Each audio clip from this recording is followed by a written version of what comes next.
So continue with the Maimer, or is Daled right now. We're holding Maimer Uchtavtam al Mezuzos.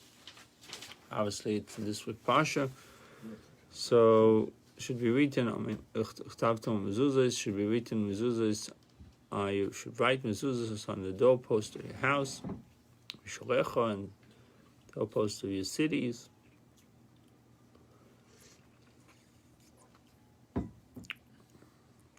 We spoke yesterday at length about the difference between seeing and hearing, and Riyah and Shmiya. And Riyah has its advantages, and Shmiya has its advantages. Moshe Rabbeinu wanted to impact Riyah within the Jewish people, and they ended up just with Shmiya, because he said Atis or Shema. Now that first he said Be'eresos, he wanted to see the land, right? But he just Chassidus tells us he didn't just want to see the land for himself, because Hashem showed him the land. Rather, he wanted us to have the level of Riyah, seeing. And this is something that was pushed off for the time of Mashiach. The selected few that have Riyah. We spoke about the difference between Chacham and Navi, and Navi has Riyah, Chacham has understanding, so therefore can reach higher levels of godliness. The one who have Riyah is limited to what the eyes can see. So even though if it's expanded somewhat and you can see more of the spiritual things, but even that is limited. So we have advantages in Riyah because you can see, it verifies everything that you see. Whatever you see is being verified by you. And Shmiya has its advantages because it's not limited to your to eyes. You can hear even things that are much above and beyond your understanding. And in general, Chacham is someone that can reach higher levels than a Navi because of his Shmiya. Shmiya has to do with understanding. Shema is Lashon Havana, understanding. Deeper understanding. Okay, Daled. The purpose of this whole thing, meaning Tachas HaKavana, the purpose of Golus, and the purpose why in Golus we have Shmiya. And that we can't achieve those levels through Re'iyah. Tachas HaKavana shegam madriga shemal me'agbole v'gam me'agbole gamrei yumshu v'chei ha'pnimius. The ultimate purpose is that even levels that are above limitations, and the Ma'alu Ma'agbole Gamre, levels that are above limitations completely, they have no limitation whatsoever. Levels the way they are in the infinite light of Hashem in Ein Sof, Yum Shechu will be drawn down with Chinas Pnimius. They will come down and they will be retained, and they will be permeated in a very inner way. Will be digested.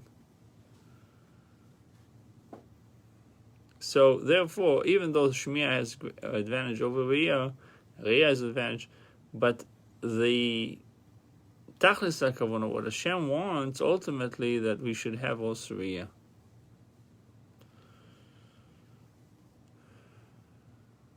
That's why the Rabbi Menashe in his Maimer 1869 ישנו עוד עניין בשמיע שני השמיע של קבול הסייל. לא שם Shmuel Shaul Shmuel Mizamachtav. It says a famous story about Shmuel and Shaul, that Shmuel said to Shaul that Shmoya listening is even greater than a good offering. Why? Ki Shaul olacharatam v'yishmeit ratzon. Shaul followed reasoning, understanding, and he left some of the flock, the best of the flock, he left for offerings. Shmuel rebuked him. It's better to listen to the orders rather than bringing a good zevach, a good offering. Shebchinas hashmiya v'kavos hatzibur levad b'shum tam. Shmiya, accepting the commandment by itself, b'shum tam. That's a kabbalah sale. Accepting the yoke. So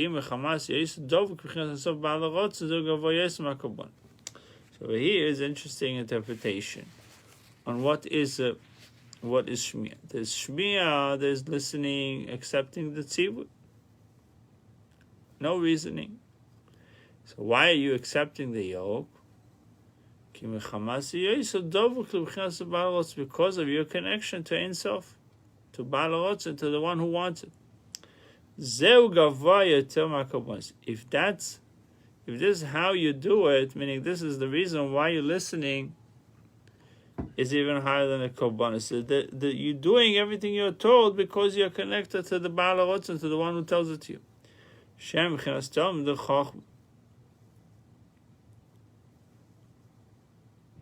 So what does it tell us? It tells korbanos come from Chochmah, associated with Chochmah. Seichel. V'hainu sh'al-yedei hashmiya shel kabbalah seil, but by shmiya of kabbalah seil, yeshnam shtei milas. You have two milas. Shtei v'legel shel mala ma'agbola. You can tap into levels that are above limitations. U'mikol malkem harezen nimshachim pnimis. But it's not is in an encompassing way. It will be drawn down innerly. What is shmiya? Shmiya, listening, accepting the yoke. It says, we said about a slave, the statement, I want to stick around. Ear that heard on Al Sinai. Hashem said, you are my servant. That's a shmiya. That's hearing that associated with the mitzvah mezuzah. If there is a blemish in this listening, in this hearing, so much so that he acquires a servant for himself, then he's taken to the door and his ear is being pierced. But if the hearing is proper, if your listening is good, then the avodah is in such a way that you're accepting the yoke, bli shum tam, like without reasoning. Avodah servant like a servant that follows what the master is telling him to do. Shizeu ki libnei Yisrael avodim davko. My Am Yisrael is my servant. V'ina avodah servant dirak mitzal kabbalah said. That's his avodah, meaning the servant is doing his work because of accepting the yoke. When the servant accepts the commandment of the master, he understands that he needs to follow his master. Then if he understands with his seichel, then he's not serving the master. He serves his seichel because his seichel tells him that he should follow what the master is telling him. Right? That's his intellect. So he works his intellect. He works for his intellect. What is a true Avedas Eved, a servant's work, truly means that he accept the yoke.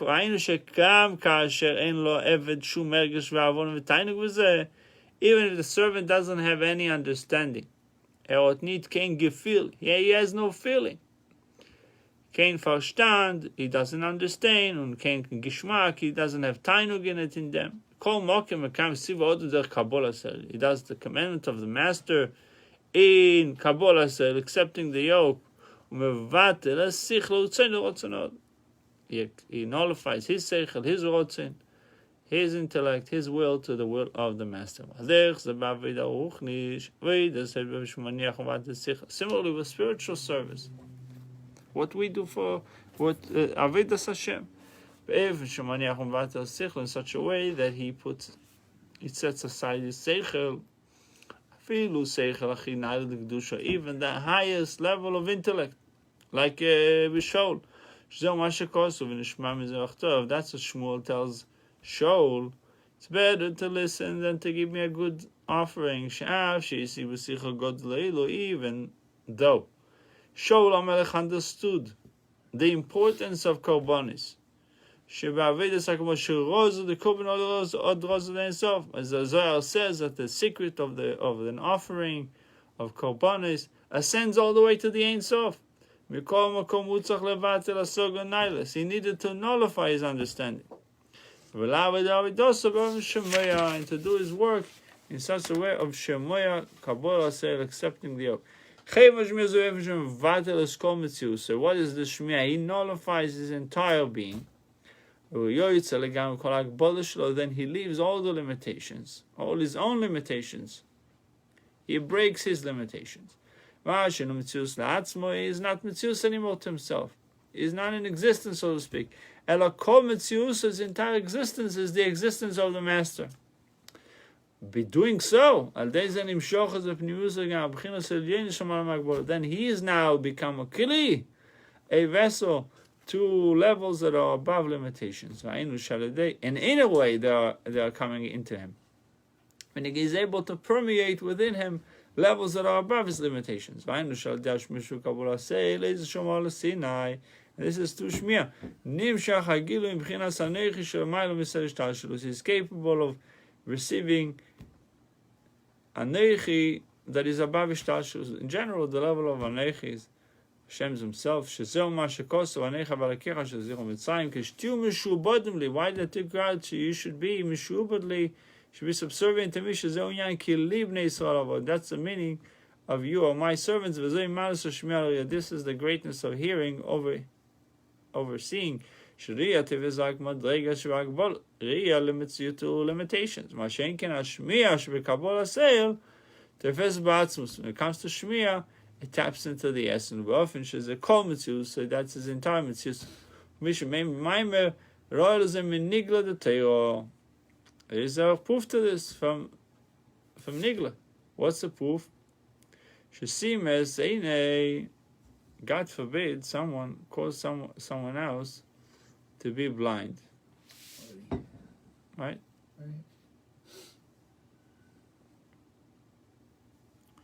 This is in Baba Kama 85. If someone caused somebody blindness, he has to pay him for the eye. Right. Make an evaluation how much he would be sold in the market, and what the price is now.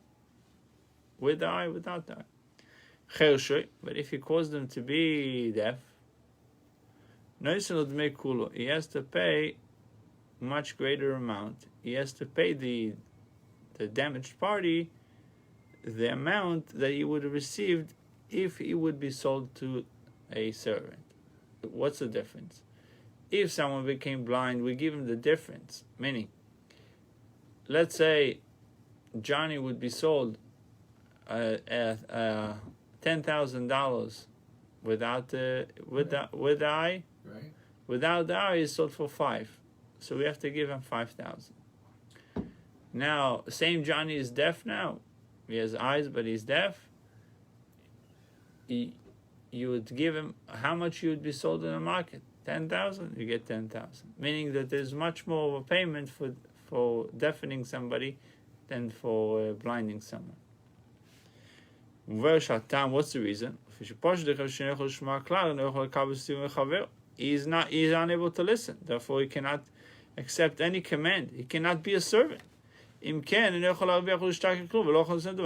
why he has to pay him, because it's considered like a total damage. Yeah. Especially when it comes to the markets, to the slave market. More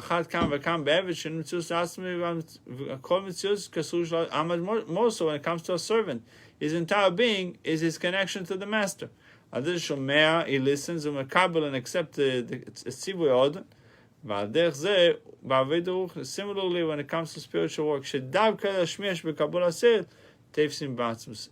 specifically through Kabbalah, you are able to grab, in parentheses, the essence. In such a way, not just you grabbing it. The most important thing is that it becomes your metzius, it being internalized in you.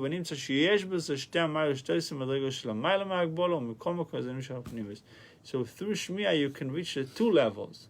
Number one, you're able to tap into levels that are above limitations. Yeah. Through Shmiya. And number two, you can even bring them down and chew them and digest them, and they can become part of you. Imagine something above limitation can be part of you innerly. Up till now, we learned there's above limitations, you can tap into it, but it's in a makif kind of a way. It doesn't change your life. It stays there. It stays above you, hovers over you. It's beautiful. But to bring it, tachlis hakavona, right? The ultimate purpose is to bring something that is above me, but that I'm somehow able to digest it. It's almost like an oxymoron. If it's above me, it's above me. I can't digest it. It's higher than me. This is tachlis hakavona, is to bring something above that you can digest, that you'll be able to digest. Your limitations are somewhat being broken, but you're not going crazy. Your body handled it. You mentally handled it. Wuchim to you.